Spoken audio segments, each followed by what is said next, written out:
Taglay niyang kulit, tsak ika'y mapapaibig. Ang bibi mo at ang bibi ko. I love you! Love you, pare. Bibo! Bibo!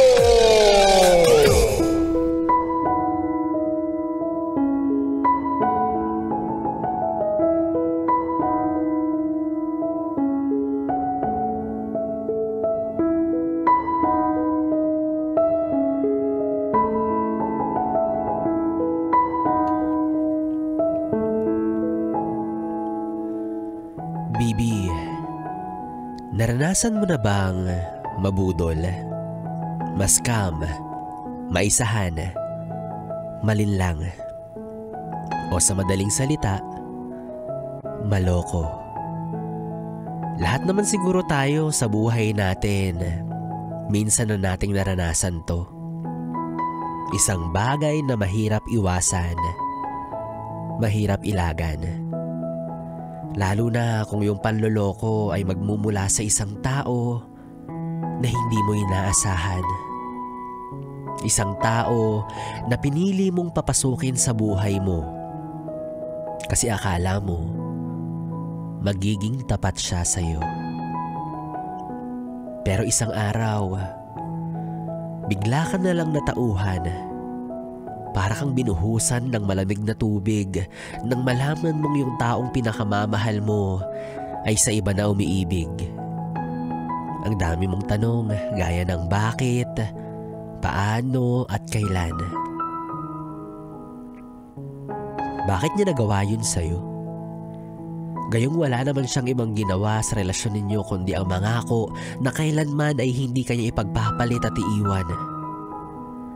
Bakit ka nagawang isang tabi para piliin yung iba na hindi mo alam kung ano bang meron sa kanya? Ano bang nakita niya doon na wala ka? Paano? Paano niya nagawang sirain yung tiwala mo? Paano niya kinaya na lokohin ka? Paano kinaya ng konsensya niya na habang ikaw tapat na nagmamahal at pilit na pinatitibay yung pundasyon ng relasyon ninyo, habang siya bumubuo na rin pala ng pagmamahal at pangarap sa iba? Paano niya kinaya na ipagkait sa'yo yung katotohanan na ang puso niya hindi na ikaw ang tanging laman? Kailan niya napagtanto na nawawala na siya ng gana sa'yo nang wala kang kaalam-alam ni hindi mo man lang naramdaman sa sobrang galing niyang magtago? Kailan niya sinimulang ipakita sa iba yung uri ng pagmamahal niya na akala mo ikaw lang ang habang buhay na makakaramdam?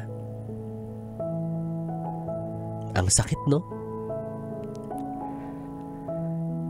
Pinagtaksilan ka nang wala kang kalaban-laban sa mga panahong may iba na siyang natitipuhan.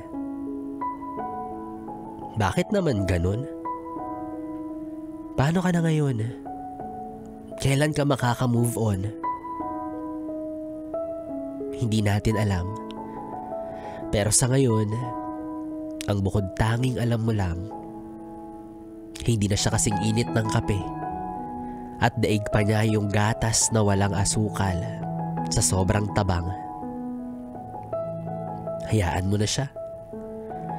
Kung may gusto na siyang iba, pakawalan mo na. Huwag mo nang ipaglaban yung taong inalayan mo ng buo pero iba pa rin pala yung pinipiling makasama sa dulo. Kaya ako, sinasabi ko sa'yo, kapag naging tayo tapos niloko mo ko, hindi ko yun kawalan.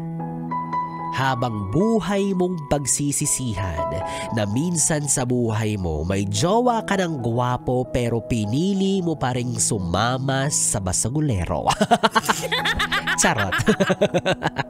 Yes, friend. Tuloy-tuloy pa rin ang ating BB Time hanggang mamayang alas 12 para sa ating usapin na tungkol sa pagloloko. Ayan, no? At mamaya, yes, friend, abangan mo kung sino ang mapalad na mananalo para sa ating Yes FM. It's your birthday. Kaya naman, sabay-sabay natin yang antabayanan dito pa rin at dito ka lang sa istasyong No Problem.